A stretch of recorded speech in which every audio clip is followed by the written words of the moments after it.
Hi, welcome to Clutter Bravado.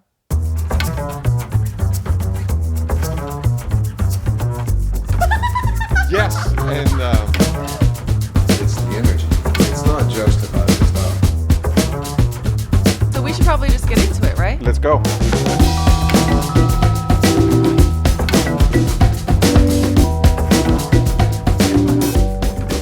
How are you? I'm very well. Yeah? It's a beautiful Monday morning. Fall. It A is. little crisp outside. It is. I am wearing a sweater. Yes. I know. I wear sweaters on here all the time, though, so I don't know if that's any different. But Last night, Ron Woodson came. yeah. So we'll have him on the podcast hopefully very soon. And You but guys we had a nice dinner here, right? Yeah, we had a fire. I saw a fire. It was chilly. It's chilly at night, so it's nice. It's a very nice. I like this season. Yeah. Yeah, especially I feel like in this area of town, because it feels more like a city in Koreatown, that I think, I don't know, the vibe that I've had over here sometimes, because it's about to be near the Thanksgiving and Christmas holiday, and they have lights that they put around things here. So it's really cute. Yeah, Getting festive for the season. I know we're not quite used to it completely here, but Yeah. but it's fun. And then, so how was your week last week? Oh, last week? So we were in San Francisco. Yeah. Going to San Francisco last week with you was cool, actually. I had a really interesting time, especially because I got your tour of San Francisco.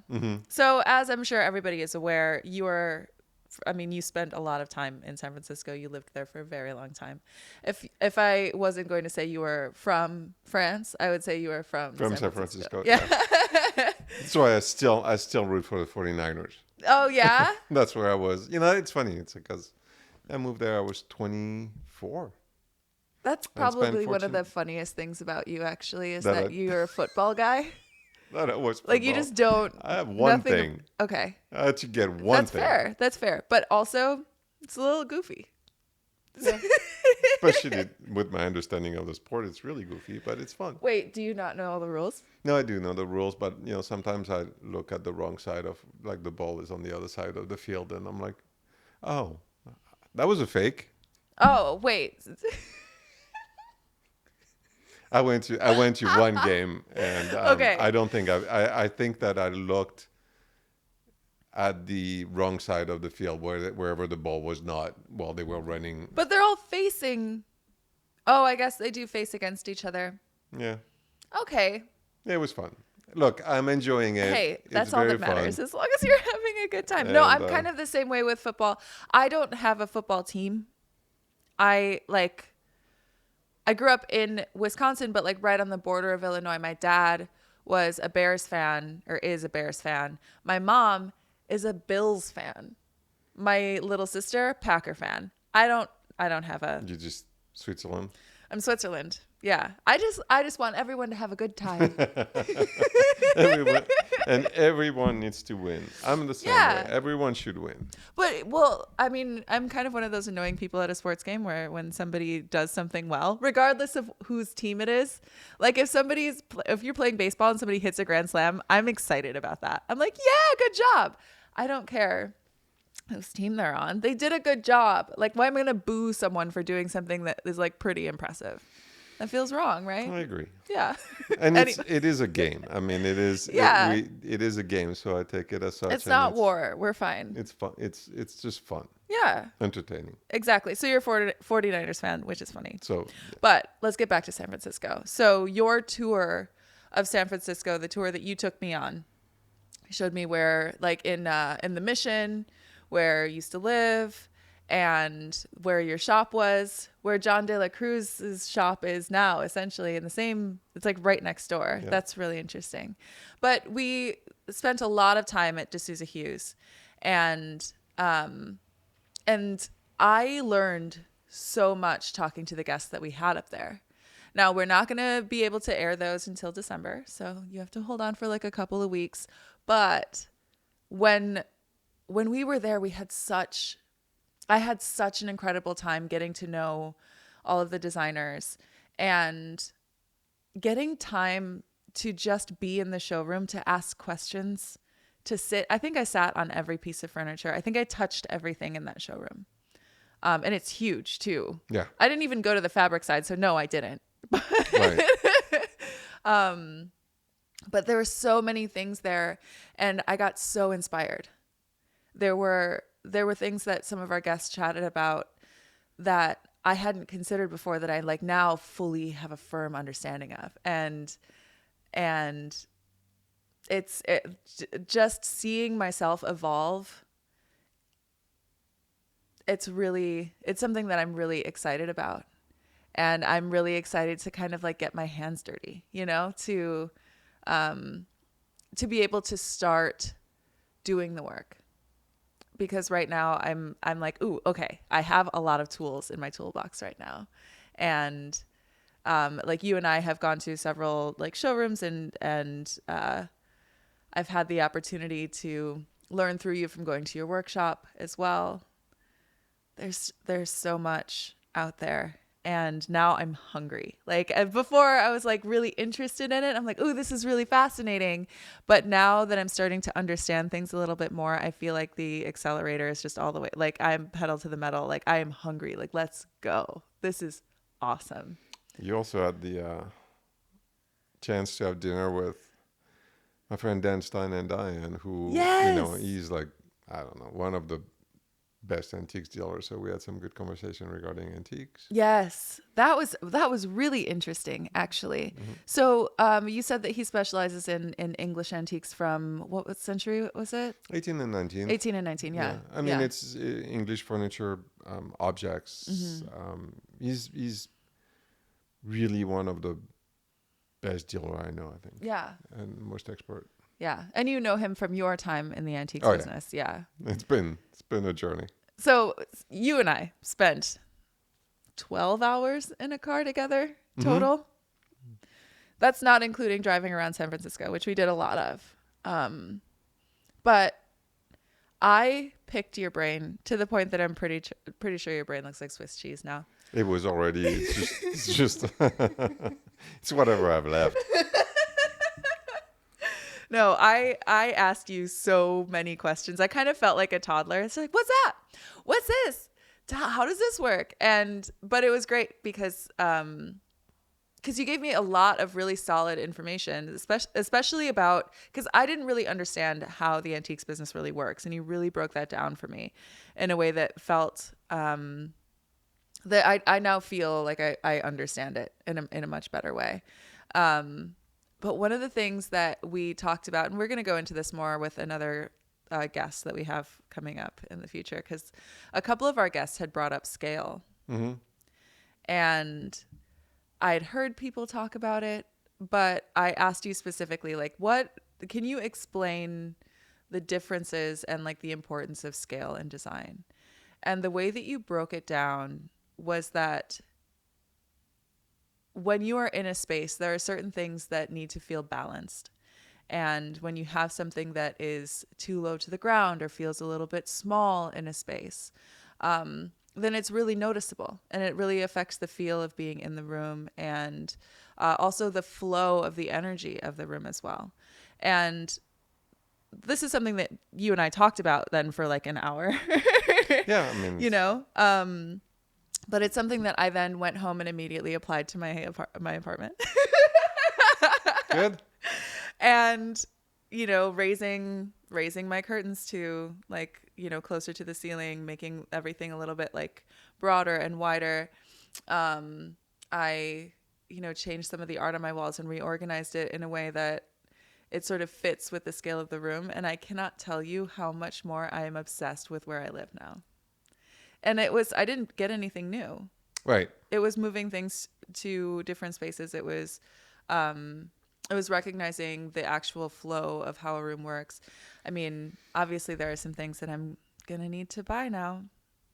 Yeah. I mean, it's editing and it's, it doesn't need to be, but I think that scale for us, be it design or furniture design, I do believe it's probably, to me the most important part. Yeah, one of the most important things. Absolutely. Because I think that, colors, or you can change it. Like you can reupholster, you can add pillows, you can, there's a lot to do. Placement but even placement is related to scale. So and scale you can't change. Once you've purchased a sofa that's too low or too tall or too short, or an armchair that's too small, you can change it. It's just cost. Yeah. So I feel like it's very important. And it was interesting because two of our guests were, really focused on it, which was great. It was really fascinating. It was really fun. Yeah. And also the community that exists here in Los Angeles that I've been so graciously welcomed into. I also felt that same camaraderie and that same familiarity in San Francisco. And, like when there were three people that we had, the three of the guests that we had that I remember specifically asking you about your daughter, asking you about like your family, how's your dad, like how, like they know you and they know you really well. And that personal relationship is so valuable in this industry. And I really love that. And I think it's not just this industry too, but especially among other designers or even other furniture designers. Like people are really close knit and really get to know each other. And I love that you also keep yourself really open to that. I think that that's a huge advantage. I love it. I mean, that's, but it's an industry that, but you're right too, that every industry I think has a little bit of that, even in the restaurant industry where everybody knows each other and shares and it's gossipy in there though. It's a little bit more gossipy. Yeah. But look, the design industry can be gossipy, but at the end of the day, it's a bunch of creative people that I do believe they judge for sure, but they also love each other. There's a lot of respect and a lot of love, and we all need help, and that's what we talked about. Also the personal relationship allows us to be more creative. And you said it, spending the whole day with Jeff at the showroom and him giving you the tour and talking about the designers, and it opens up your brain to possibilities, to be like, okay, I can customize that, I can change these, this is so and so, this is so and so, I can mix those. And that you get by talking to people that know different things. Sure, and that's the exchange. That's the beauty of the exchange. Absolutely. Absolutely. And also I really appreciated going through a lot of it with you as well, because there were certain details that I picked up on that you're like, yes, notice that. Like, I love that you noticed that, and being able to see that, like, the way that I'm experiencing these pieces is in line with where I want to be, where I'm not just looking at something being like, oh, it's brown. Right. But instead there's a desk that I love and that I walk through it. I'm like, oh, I love the way that this edge feels. And just like running my hand around it, you're like, oh yeah, that is the kind of detail that you want to be paying attention to. And then also if like there was, any little like corner that was on it, or seeing how something wears over time. Again, like my mind is blown open and I am so excited. And what was exciting too is that we talked to three people that have, four with Jeffrey, that have four different approaches to the design. One of them that I can't wait to have but he's very much of an artist and talks about it as an artist. And I think that probably is one like you could relate a lot, because you do, you have a lot of that in you, being a musician and a visual artist. And that was cool to listen to her talk. And I hope that that was empowering for you, because you talk about design a lot through that language. Yes, through the lens of the other things that I create. Right. Absolutely. And she does too, which was really cool. Yeah. It was great to talk to her. I can't wait. You guys are going to have to stay tuned because we got a bunch of cool stuff coming up. Oh, I want to talk about one other thing today. You just looked really scared of that. The No, eyebrow I was not just scared. like I was leapt like, up your forehead. I You don't know, even know like, what I'm bringing up. We went to an event the other night. oh yeah, oh yeah. You cooked for the event, Well, I so cooked you again, weren't yeah. really like a. But that was so cool. It was so cool. So Art of Elysium and Perfume Head. Perfume Head. Oh my gosh, it was so incredible. Yeah. So it was a bunch of different artists that were paired with a few of the fragrances from Perfume Head, and they were tasked with designing a new label, a new box, for each. An artist was assigned a different scent, and I was so incredibly impressed by a couple of the artists, especially, but all of them. I mean, all of them were amazing. There's a photographer from Toronto that came, was there. There's another artist from Toronto that was also, I guess, I mean, how do you say it? Like, not assigned, not even tasked with, but just like was given the opportunity to do it. Yeah. There's one like very new young artist that was, I loved their story because they were just a big fan of Perfume Head perfumes, and then they happened to also be a visual artist and happened to be on Instagram and sent a couple of DMs, and they're like, yeah, I got this really cool opportunity to do it. They're so young. And theirs was I think it's called Room Number, but it's this beautiful label of the label photograph of Chateau Marmont. It's so cool. It's so cool. So and then Tasia did a we good met college. Tasia. Yeah. I met Tasia. You I met hadn't Tasia. met Tasia Yeah, before. True. We just keep saying her name on here, and I hope that she's like, don't be mad. It's cool. We love you so much. I mean, I'm a big fan of everything that she does. So it was one of those things where you introduced me to her, and I'm like, oh my gosh, you're You feel like Tasia. being there, yeah. I didn't fangirl entirely. A little bit. I did a little bit. She's so cool. I like her a lot. And she created a collage. Yeah, that's what she does. Yeah. She had an exhibit not too long ago, a solo show. It was really good. She's talented. I definitely want to see. I want to see more of her work. I would love we'll to have also have we'll her here, on the yeah. podcast. We'll I have her really, because it's a cool perspective. yeah. She's awesome. Melanie did a good.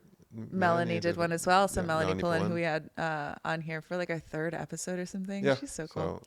So, But yeah, she had one that was phenomenal, really beautiful. There were just some amazing artists, and they had a band there, and I just got to meet some really incredible people. and I will love say that Perfume Head. Sarah, go ahead. I love that Perfume Head is based out of Los Angeles. Yes. They can be found at Just One Eye, which Just is One one Eye. of our favorite stores that for For what? well, because we go there, we have a group of us that meet for breakfast regularly. Saturdays, That are right next to it. So we do go there to look at the art and the furniture and the fashion, because it's really uplifting, or and so we got to, I didn't know that they were there, but they're LA based, which I love. They're really good fragrance. Really I'm wearing one right interesting. now. Me too. Really? Which one do you have on? Oud, the one with oud. Oh, okay. I can't pronounce the one that I have on, but it's the one that Tasia did the label for. Yeah. So that was part of it too, is that supporting, someone local who does something really cool was important. Yeah. They've also only been around for 2 years. Yeah. Very new. And Daniel, who is the creator, he's really We'll a try to have him fascinating too, person. because Yeah. it's I like that's an art for sure. It is. And so it definitely fits with our podcast. And You know what I noticed too is that I have really strong, and you've witnessed this as well, I have really strong memory tied to olfactory. Like an aroma will bring me immediately back. It is like time traveling. It will bring me back to a moment, to a person, or something like that. And since I hadn't put it on since the event, And then I put this on today. Like instantly I was just like, we should have Tasia on the podcast. Cause like, I was talking to her for a while and hers is my favorite. So it's definitely my favorite of all of them. And so I like had it on when I was talking to her. And so when I put it on today, I thought of her immediately. Like, that's great marketing. Right. Yeah. I mean, it is. It's fantastic. Yeah. Sense memory is really powerful. But I feel like that's also, we've had Thomas Lavin talk about that on the podcast too, that when he walks into a space that he notices aromas.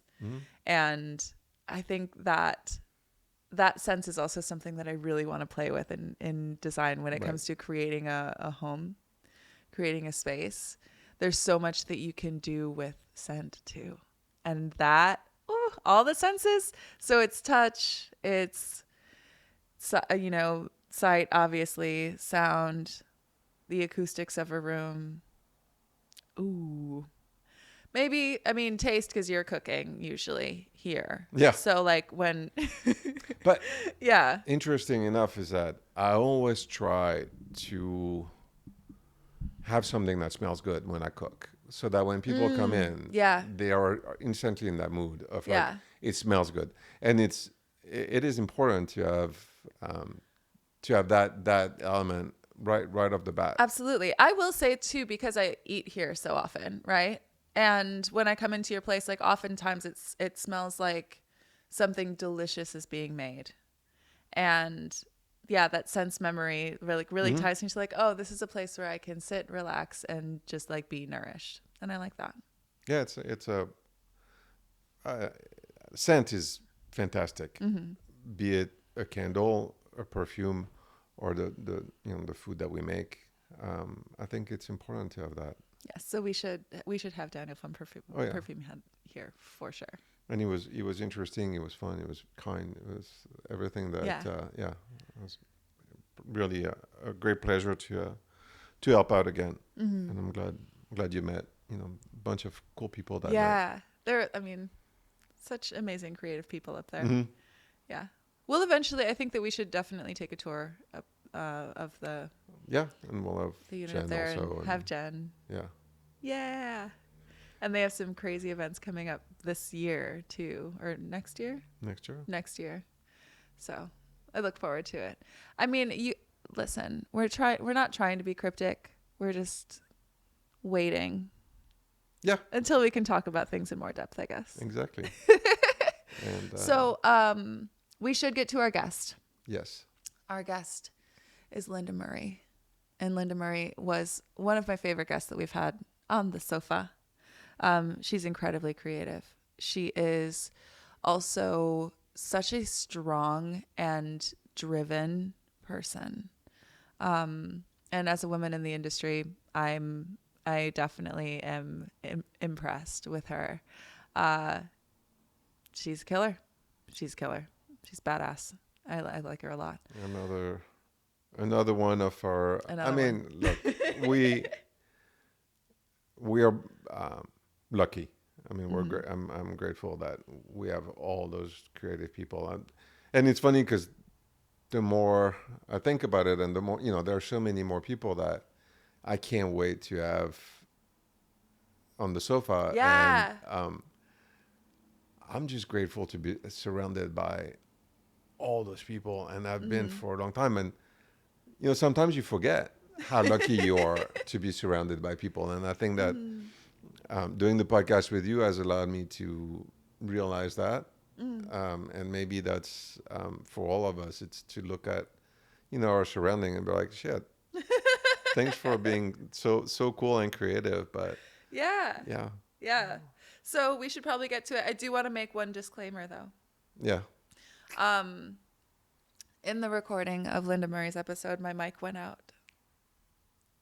So it's going to sound a little bit different than our other episodes. Okay. But you'll be able to hear everything. She sounds amazing. She sounds amazing. That was kind of the key. And her stories are just magnificent. So let's get to it, shall we? Let's go.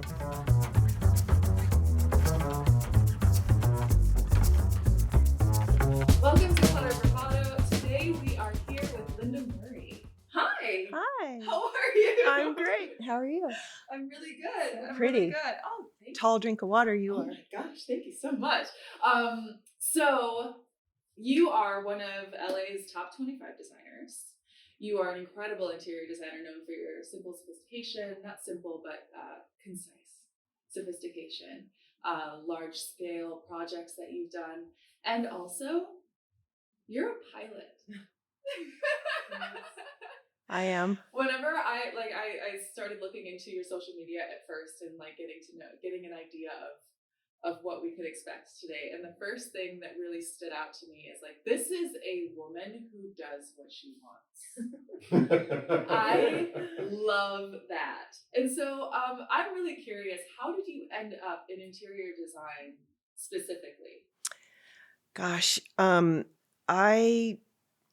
pretty much knew what I wanted to do at a very early age, but I did not know what interior design was. Like as a very young child, I was really invested in my bedroom and my linens and my artwork, like how my room was placed, so it started very, very early. I was always neat and tidy, and I made my bed like you could flip a quarter on my bed. Oh wow. Yeah, I was super like into it, like whatever that was. I didn't know what it was. And I remember vividly sitting in the backseat of my parents' car and driving through neighborhoods and looking out the window at the homes and being like, I wanted to go in and see all the interiors of the homes. And I never voiced that to anybody or whatever. I just remember always driving through neighborhoods and wondering what's going on in that house. What does that house look like on the inside? It's pretty on the outside. What does it look like on the inside? And I was always like so curious about how people lived. And then when I turned 15 or 16, we had someone helping with my mom had someone help with our house, and she let me work with her directly to do my bedroom. Yeah. That's like every teenager's dream, I Exactly. think. I'm like, what? It's a job? No way. I'm all in. So once I realized that like interior design and decorating was an actual job, I was like, okay, well, I'm going to go to school for that and I'm going to be an interior designer. And I never wavered. Like I never wavered. And it's funny at that time, Laura Ashley, I don't know if you know who that is. Yes, you might yeah. be too young. Laura Ashley, I did everything Laura Ashley, like my drapes matched my wallpaper and my lamp shade, and we did a custom duvet, and it was just really cool. And this woman took me everywhere. Her name's Yvonne Nelson, David Nelson's wife. She just recently passed away from the Adventures of Ozzie and Harriet. I credit her for why I'm an interior designer, because she taught me the ropes, like the customizing of my bedding and all of that was just something I'd never done or seen. So then I was on a trajectory of that's what I was going to do. When you were a teenager, what was your dream bedroom? Like, what did that look like? Before I did the Laura Ashley Yeah. thing, I didn't really have like an aesthetic. I really didn't, because I was so young, and my parents lived in I was raised in a California ranch style house, which I still love to this day. And I also have a California ranch house, more contemporary on the interior, which I think is so cool to have a vintage home with interiors that are a little more contemporary. But I digress. I don't think I had like a style. I think I just, of course I had some posters on my wall on the back door of my door. But yeah, I was kind of like more, I would say Frenchy, kind of French country, Laurel. Yeah. And then I ended up going to school in France and stuff. So I was definitely like a bit of a Francophile. I loved all things French. So we share that. We share a year in Cannes. Yeah, together. yeah, exactly. I spent a year in Cannes, and so I would say definitely traditional French country classic, as a young child, because I didn't know any better, and that's all I saw. Do you think that your year in France has impacted you in terms of your aesthetic? Oh, for sure. Yeah. For sure. Yeah. Like I said, I love vintage old buildings. So I love all the windows and all the roofs and all of the old buildings, and then making the interiors more contemporary. Like I just love that juxtaposition for some reason, and I still do to this day. Like I love old buildings. I always have and I always will. So I'm I do very contemporary design. Yeah. So all the buildings I build and do are new. Yeah.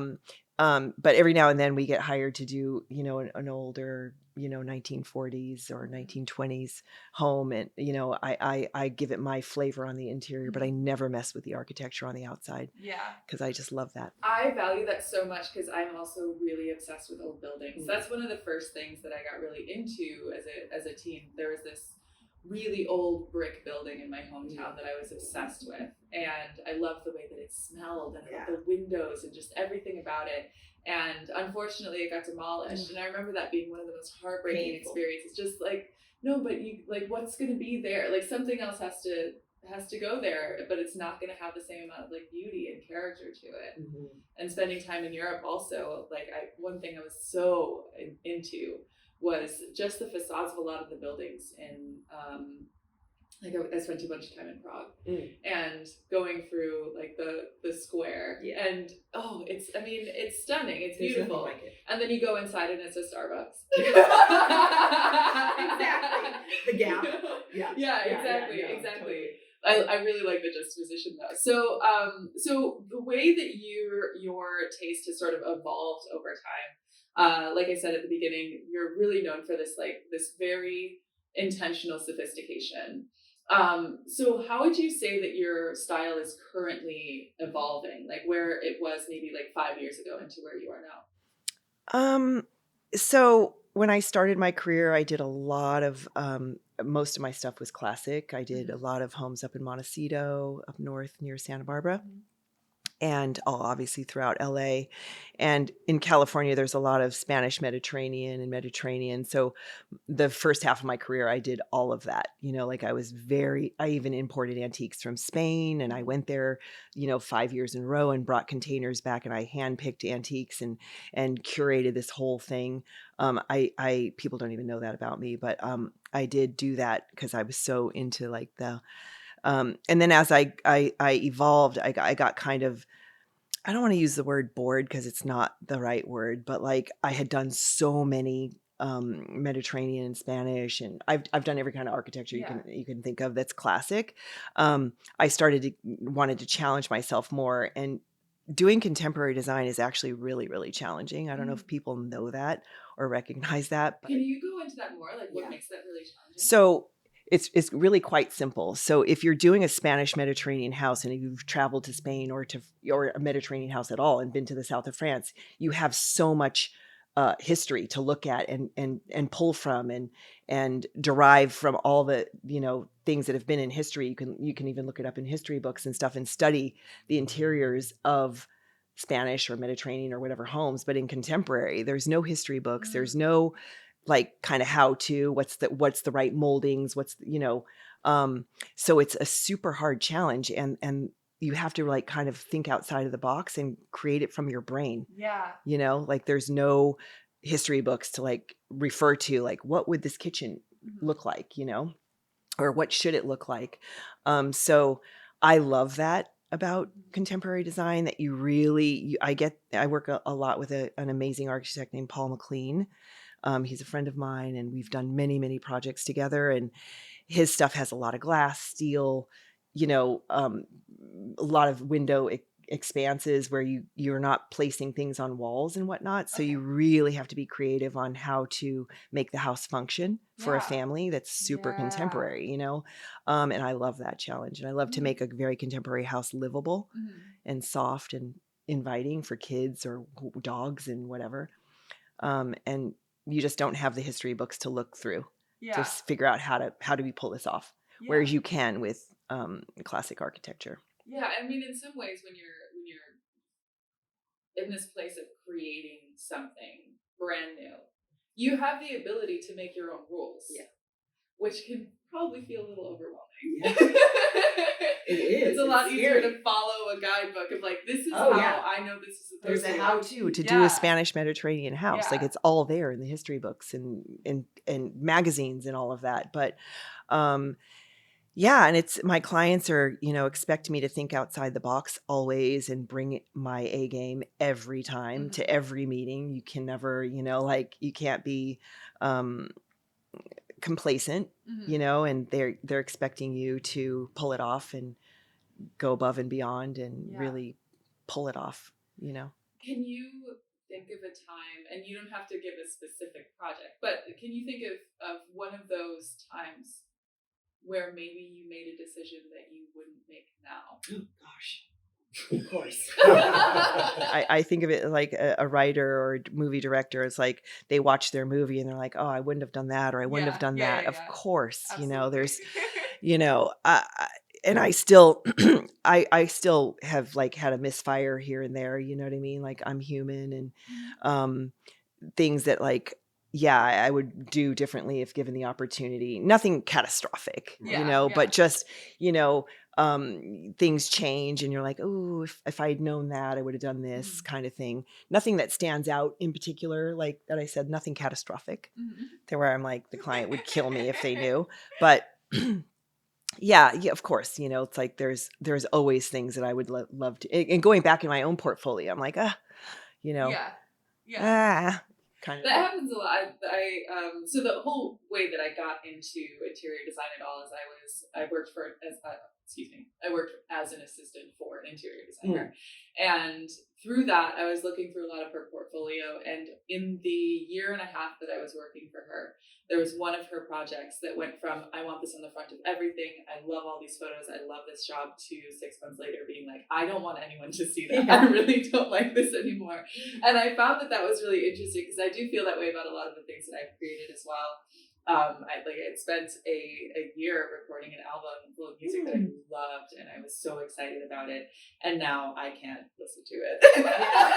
You know, like, that's not, I don't like that anymore. But that's a part of the creative process. Yeah. What's interesting is that because I mean, when you met me, I was an antique dealer. Yeah. So I used to do containers from France, and it's interesting that now I have the same feeling, and I can't describe it. It's not bored. Yeah. But there's something that just, you know, I've too. I mean, I'm a little catty, you know, because I've seen so many of those interiors where it was a wine tasting table and the coffee pot and the shade and the sofa and, you know, and I was like, I can't do that thing. And, you know, the armoire in the bedroom, and it was just like, it was so formulaic at some point. It became like a formula. Yeah. And I was, That's the perfect word, formulaic. It's like, at a certain point, you've done it so many times. I mean, I'm 26 years into my career.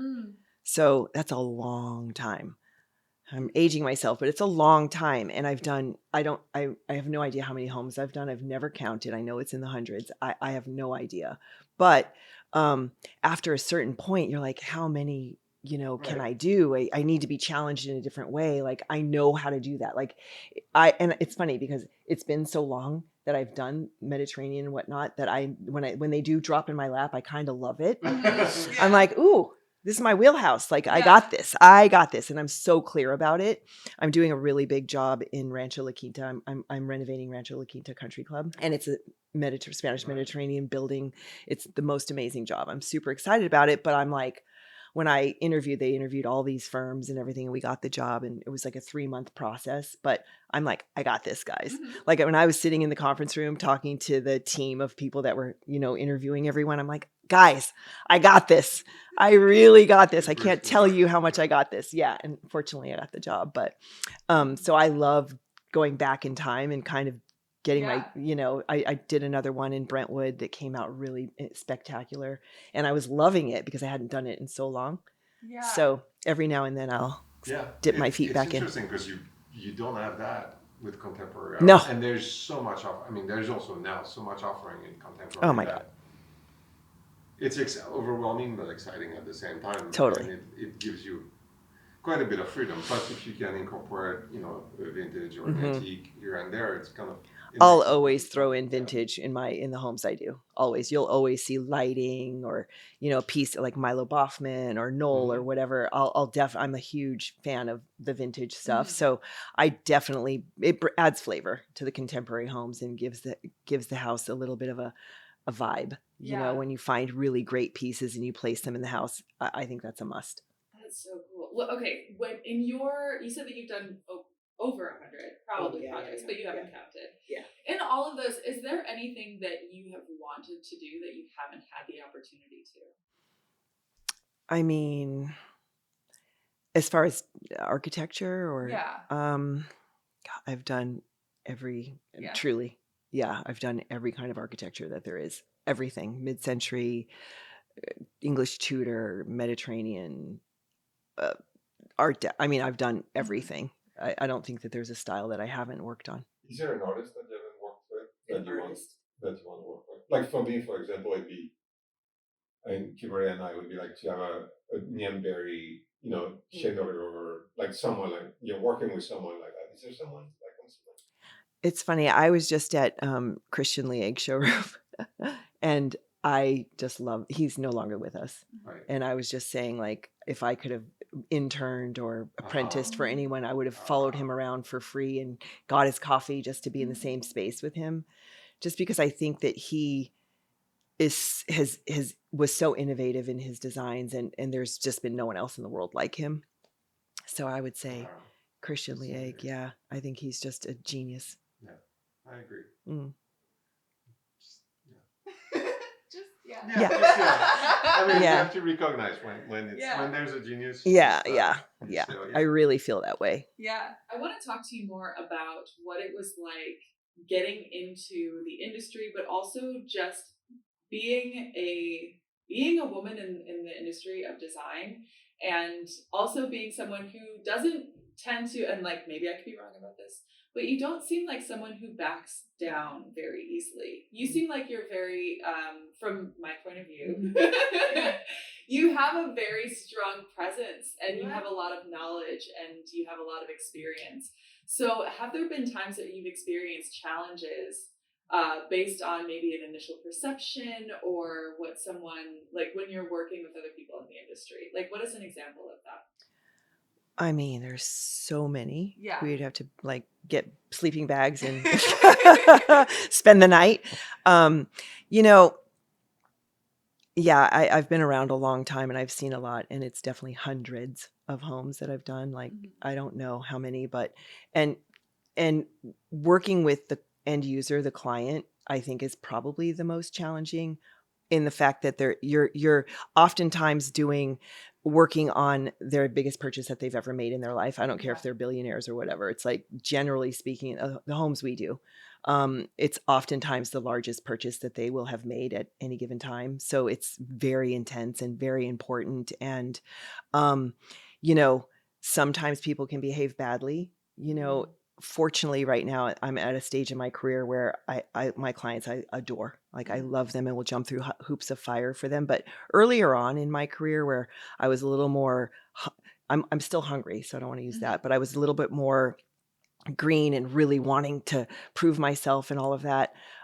You can get abused by clients, you know what I mean, and that's really challenging as a woman. And I or as a man, being abused is terrible. But as a woman in this industry, and being sort of beaten up, verbally beaten up, and because these people are, like I said, they're it's like a very large purchase. It's very intense. They're very like, they have to have it now, or if something comes in wrong, it's like the end of the world. And in our business, stuff comes in wrong, it's an inch off. If it's an inch off, it's an inch off. You can't use it, kind of, in certain circumstances. So I've had, clients be really abusive to me, where I've gone out of a meeting and sat in my car in the street and cried, like, I'll admit it, like I've been berated by a guy, like screaming in my face and like spitting, and just, there's been moments where, you're like, wow, I can't believe this is even happening. Like, would they do that to a guy? Like, would a man be screaming at a guy? Because then I think it would turn into a fist fight. It's been that aggressive and that bad. I've had situations where it's been that bad, where I'm like, is this guy going to actually hit me? And it's funny. I had one instance in particular where a man was screaming at me, billionaire guy, powerful guy, scary guy. And I'm not, I'm 5'10", and I'm imposing somewhat, and I'm very confident. But like, when you're in a situation like that, when someone's really losing their cool, I remember vividly standing in the living room. This guy was screaming at me over the curtain rods being off by like an inch, like thickness. God. Yeah. It wasn't about that. It was obviously, he's a nut job, but there was painters and contractors in the room, and they scattered like cockroaches. I'm like, and left me in a room. That's what I remember the most, is that I'm standing in a room with a guy screaming in my face like this, and everyone scattered. Yeah. Like the men, they were all men, and I was the only one in the room with the guy, and he let me have it for, I don't know. Of course I quit. I like walked out, and I'm like, no one's ever speaking to me like that. It was horrible, but like that kind of thing. Yeah. Because something comes in wrong or whatever. And sometimes people behave badly and lose their cool for no reason. Because I can tell you, and anyone listening to this, anything and everything can be fixed. I don't care what it is. It could be the most priceless, whatever. If something happens on a job site where it's the wrong size or it's the wrong, they installed it wrong or whatever, everything can be fixed. So that's the kind of exciting thing about what we do. Because I'm, after 26 years, I know I'm never worried. It's not fun when something goes wrong, or, it's never fun, and it costs more time and money and whatever, but it's not the end of the world. And for anybody that listens, you catch more flies with honey. Yes. Than you do by getting angry. And for someone who makes furniture, or and we try to be 100%. And I'll be the first to admit, we can't. It's just, between the fabric, the color, the shipping, there's so many variables that 95% of the time it's perfect. There's 5% of mistakes, and we will always be there to fix it. But it's so much nicer when someone says, thank you, please, I get it. Oh well, it's an extra 3 weeks. Yeah. So just it's a fun thing. We're decorating homes. Yeah. It's loving, it's love, it's fun, it's your house. I say that all the time. I'm Yeah. like, let's just remember, we're talking about furniture and Yeah. tile and stone and beautiful, fun things. This should be a fun experience. Right. Stuff, and I tell my clients all the time, stuff goes wrong, and it's going to go wrong. We're all human beings, and there's 20 people handling this piece of furniture or whatever, and there's a chance that something's going to happen. Don't freak out. We will take care of it. Right. It will get fixed. Move on. Do not stress yourself out. Don't freak out. There's just no point, because it's like, I also say oftentimes, let me remind you where we're not. We're not in the OR cracking open your chest and working on your heart. We're working on your living room. So it's everything's going to be okay. Yeah. Guaranteed. I would also think that from a vibe standpoint, you're doing your own. So it's like, let's make it a loving place, even when things go wrong. And then, once it's done, you will be. And the other thing is that a lot of people freak out because they're in the middle of it and they don't realize that it's minimal. And then once it's fixed, and they're all looking at it, and they're like, oh, why did I freak out for, because it all got fixed. And, all of us work together. I mean, it's like, being a design, from the contractor all the way to, the furniture maker or the designer, we all, 99.5% of us are trying to do a good job. Of course. And so it's like, it'll get better. Yeah. And you minimize. I have an amazing team. I love the girls that work with me, the women, and we're like a family, and stuff happens, and it's like, it will get fixed and everything's going to be okay. And you have to keep things in perspective. And after, like I said, 26 years, I've seen and done everything and made so many mistakes, and I know that things can be fixed. So that's why I'm super confident and comfortable when something goes wrong. I don't freak out. I'm like, okay, it's going to be fixed. And I also tell my clients, when we bring your furniture in and make your bed and put your toothbrush in the drawer and all of that, you're going to forget all of this. I promise, because I've never had a miserable, unhappy client in 26 years, touch wood. So if you're out there, don't call me. But through all of this, I'm hearing that you sound really grounded. And I'm wondering what it is that you do in your personal life that helps you to stay grounded. Well, thanks for saying that. I actually feel really grounded, and I think it probably has something to do with my age at this point. I'm 59, and, I'm proud to say that. I'm happy that I'm, made it to 59, and hopefully I have another good 3 decades or more left in me. But I feel like the experience that I've had and how many jobs I've had, and I work all over the world, and I've seen so much. I feel I probably wasn't this grounded 26 years ago. Obviously, I was a little more nervous and insecure and not sure of myself, but at a certain point, when you've had a business for as long as I have, and I've had the experience, I think my clients know when I'm sitting in a room, I have the portfolio to back up what I'm saying. You know what I mean? I can say, yes, I've done a home that's worth $250 million. I've done a home that's 75 million. I've done a home that's 10 million or whatever. I've run the gamut in interior design and architecture. And I think that having that knowledge and experience and education and all of that goes with the 26 years of running a company has led me to be grounded and feel confident when I say it's going to be fixed and we don't have to worry about it. Like I just don't let things ruffle me like that, like I used to. So thank you for saying that. And I work out. I work out really hard. I used to play a sport for many, many years. I recently quit because I played for 30 plus years. So I identify as a polo player. It's so fun. And a pilot. I'm a polo player and a pilot. Yeah. So yeah, I fly. I'll go up in my plane and just, you're only concentrating on the task at hand, which is keeping the plane in the air. Yeah. So I love it. I love doing that. I love being in my plane and going to Vegas or Santa Barbara or Palm Desert. So yeah, I work out. I try to eat right. I spend a lot of time with my family, and I love my clients and I love my projects. So I still love what I do so much. I think about it all the time. I'm always looking for new, checking out what Kimberly Denman has designed and all of that. I'm always looking for new, great pieces to use in the projects and bring stuff to my clients that they've never seen. And, I still get really excited I still shop myself, for my clients. And, I have obviously a great team. I can't do everything by myself. So I put together a really amazing team and we all work together like a little family. And it's just still really exciting to me. So I think that all helps, all those things. Yeah. I've been watching some of your reels on social media where you're actually going into some of the showrooms and talking about your experience, just exploring them and looking at what's new.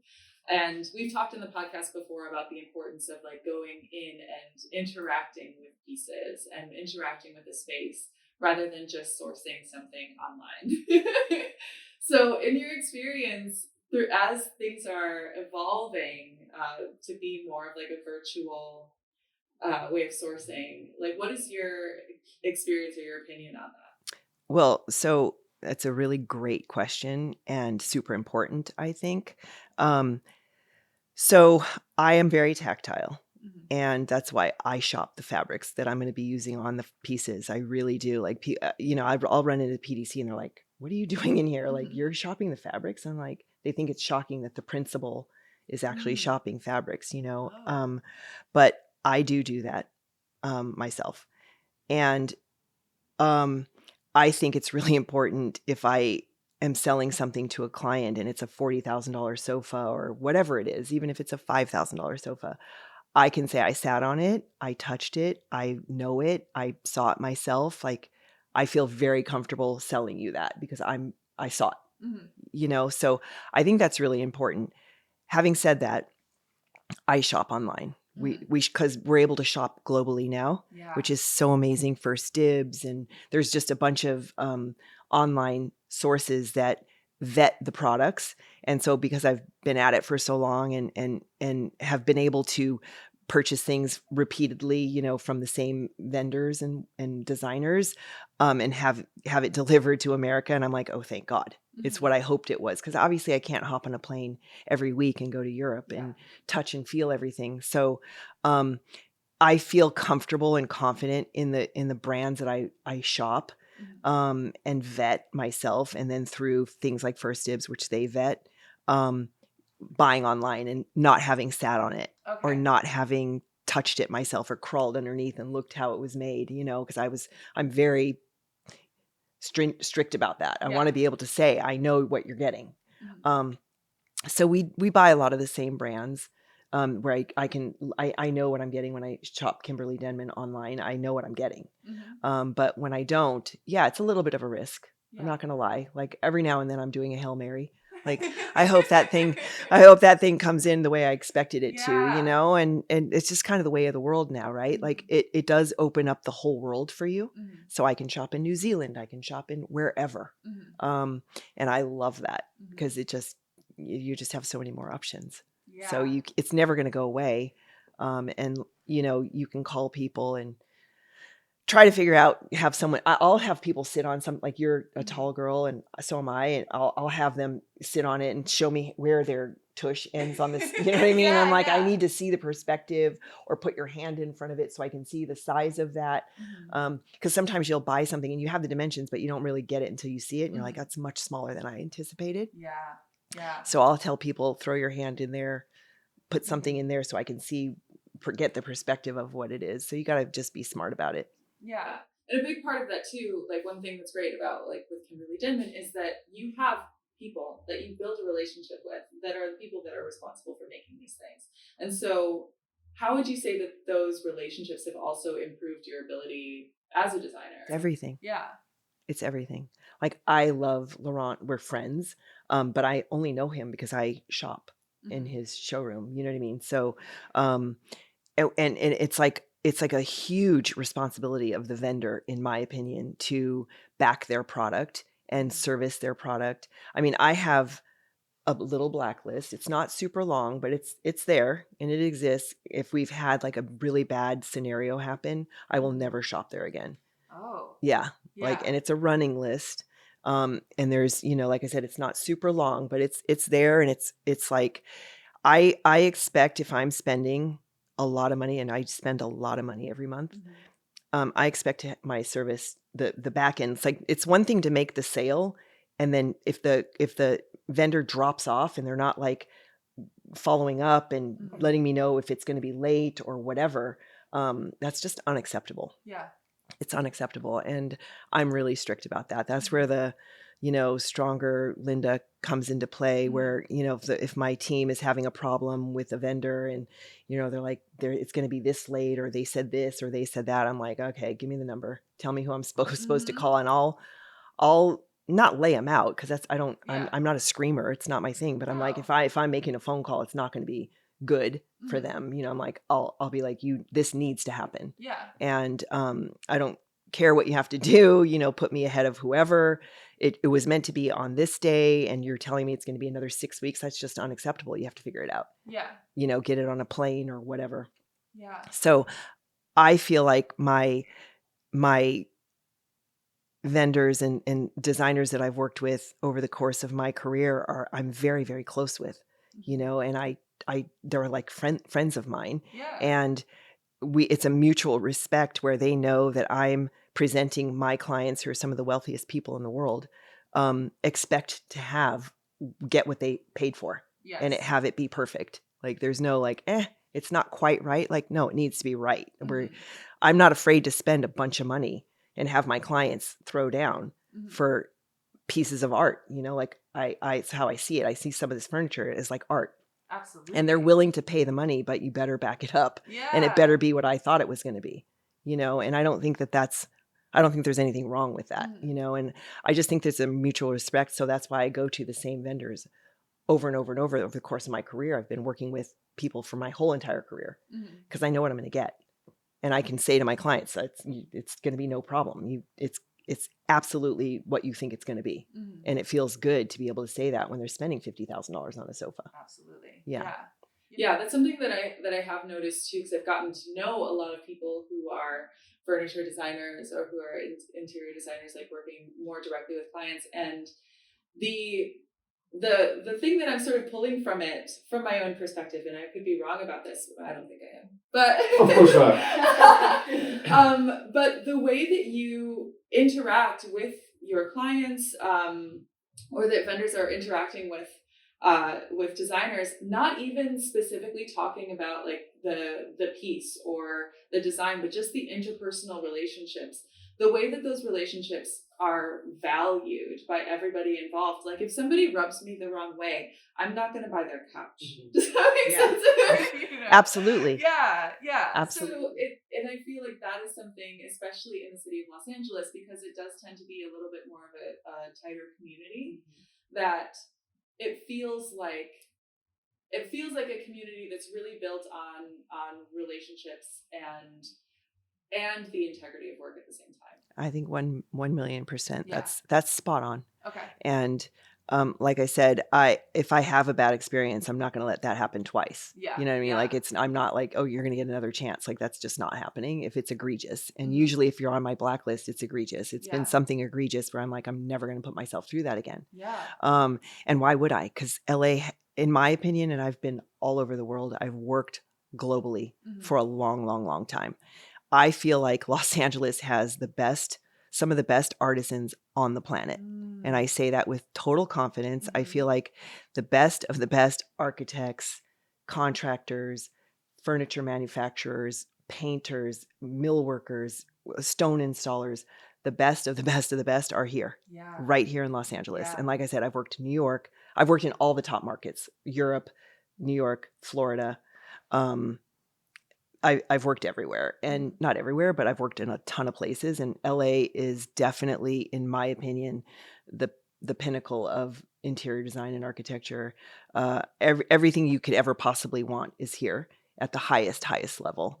So, yeah, I feel like your relationships are everything, because Yeah. I can call someone, not that I would, or I have, on a Sunday and been like, look, I'm in a pinch, I know this is crazy, but I need to get this, that, or the other done, And when we're talking about multi-million-dollar projects, stuff is kind of an emergency sometimes. It could be $1 million mistake or $1 million decision, and if stuff, I like to be able to get people on the phone, and I like to be able to, I don't demand it just because I'm spending a ton of money. There's a lot of us. There's 4,000 designers in Los Angeles.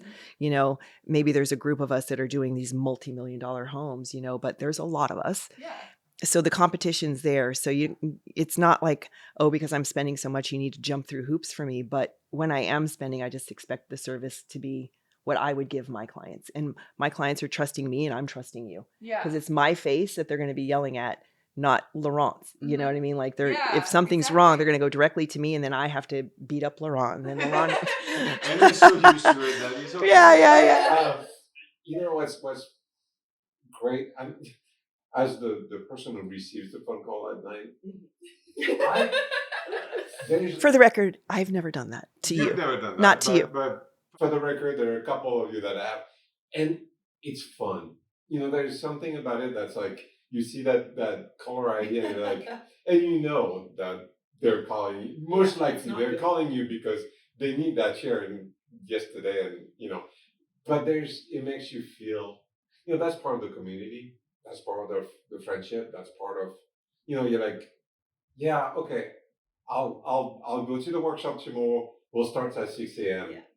I'll rush it. And there's that trust and that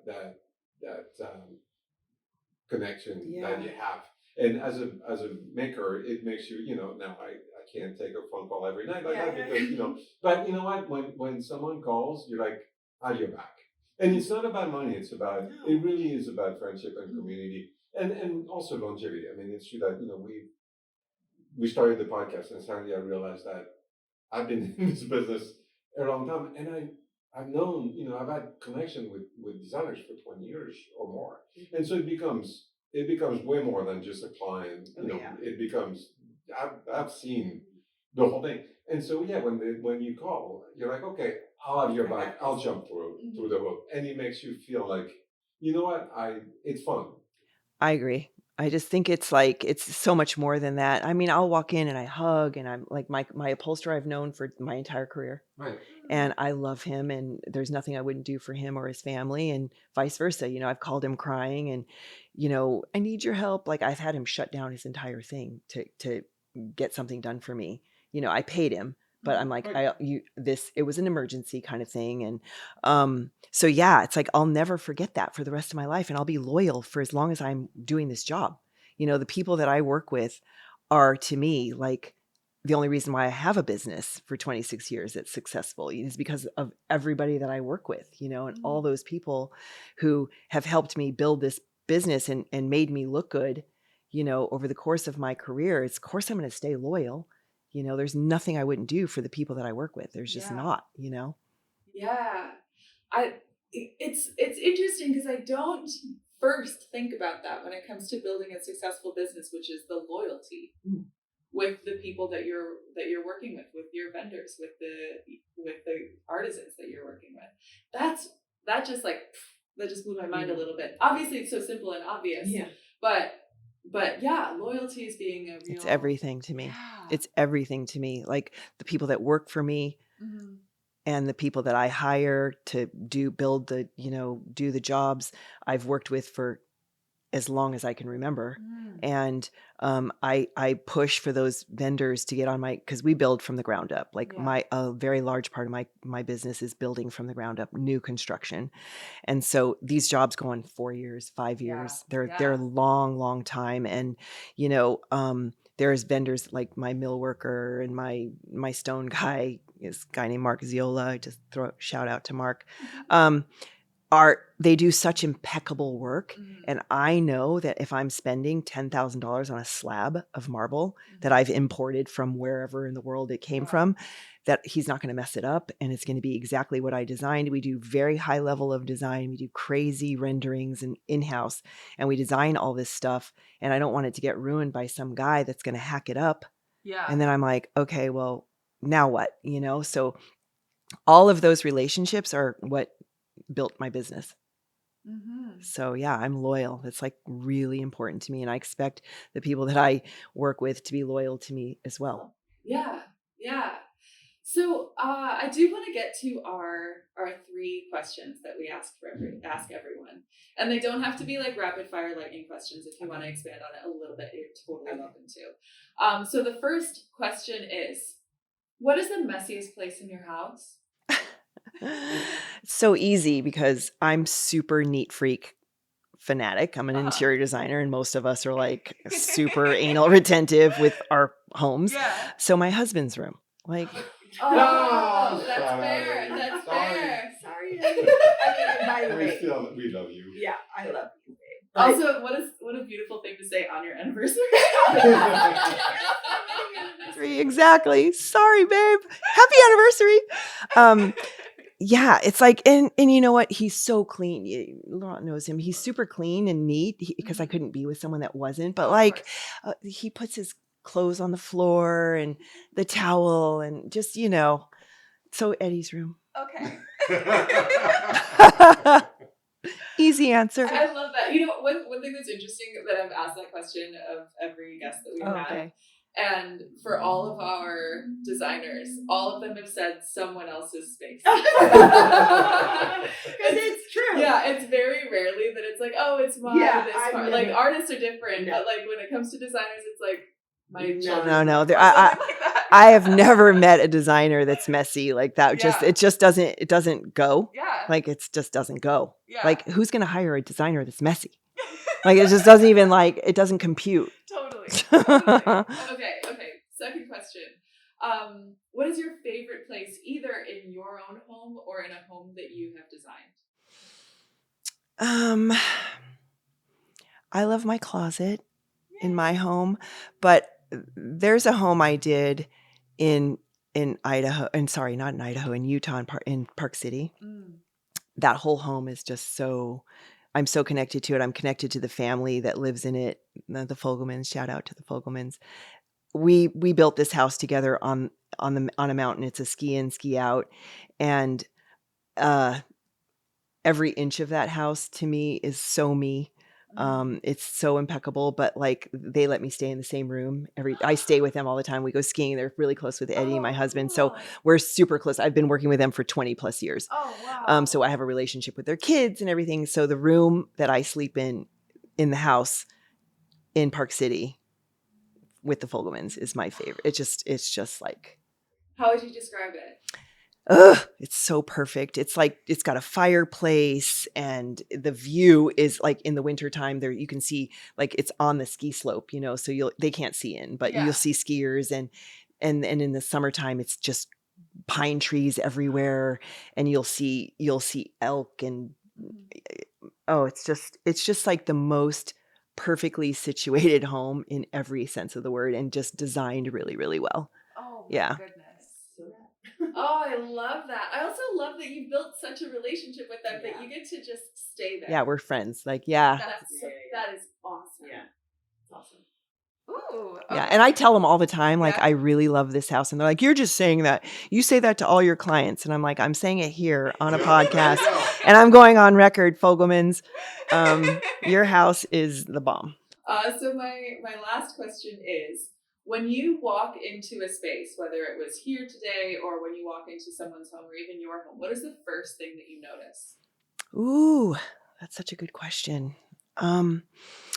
I feel like the energy of a place when I walk in. That's the first thing I kind of feel, an energy of a house, or a space or whatever. It's like I feel an energy, and then like I'll notice like the placement of everything. You know, like does this feel crowded? Does this feel open? And like I'm very spatially aware of things. So for me, like clutter and mess and so I'll feel the energy of a place, and if it's messy then I'm like like I just get like an ick, but I'll feel the energy first, and then I'll space plan it. I don't care if it's French, Italian, modern, classic, none of that matters. I'm not noticing like what kind of house I'm walking into. I'm kind of noticing how things are spaced out. Yeah, that makes sense. And the energy, the vibe, the feel. Yeah. I get that. I get that.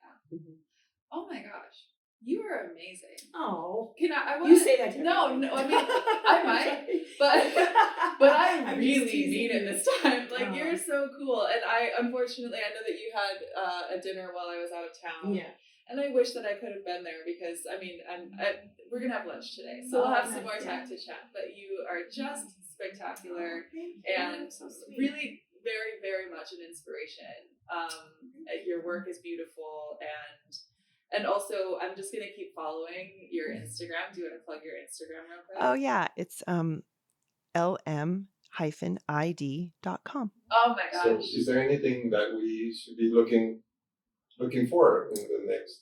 Yeah, I mean, well, that amazing country club in La Quinta, Rancho La Quinta, it's starting construction soon. It's a major renovation and then a new building, which I'm just super excited about. I've never worked at a country club before.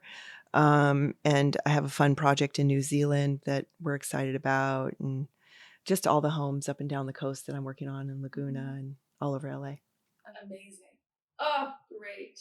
Well, I will keep a very close eye on your projects and what you're working on. And thank you so much. And thanks for having me, you guys. This was super fun. It's such a pleasure. It's so awesome just having a conversation. It's great. Yeah. Congratulations on the podcast. Thank you. Thank you. Let's have lunch. Okay. I'm down.